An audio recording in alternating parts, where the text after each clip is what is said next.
एक बार विजयनगर के राजा कृष्णदेव राय के दरबार में एक अजीब सा सवाल उठ खड़ा हुआ। इस राज्य में सबसे ज्यादा मूर्ख कौन है?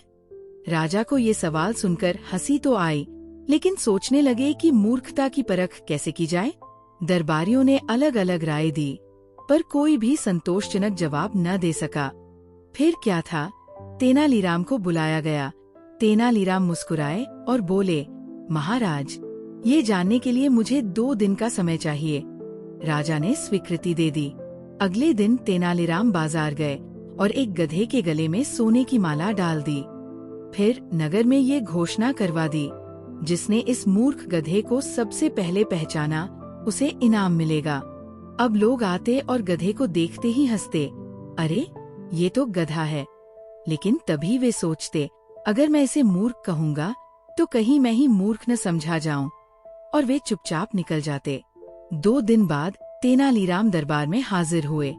राजा ने पूछा, तो तेनाली, क्या तुमने सबसे बड़ा मूर्ख खोज लिया? तेनालीराम ने मुस्कुराते हुए कहा, जी हाँ महाराज, और वो कोई और नहीं बल्कि वो व्यक्ति है जिसने गधे को सबसे पहले मूर्ख कहा। राजा हैरान हुए, कैसे? तेनालीराम बोले, महाराज, मैं गधे को माला पहनाकर नगर में छोड़ आया। कई लोगों ने उसे देखा पर चुप रहे, लेकिन जो सबसे पहले चिल्लाया, अरे ये तो गधा है, वही सबसे बड़ा मूर्ख निकला, क्योंकि उसे ये भी समझ नहीं आया कि एक गधा गधा ही रहेगा। उसके लिए ये पहचानने की क्या जरूरत। राजा और दरबारी ठहाका मारकर हंस पड़े और तेनालीराम को इनाम दिया।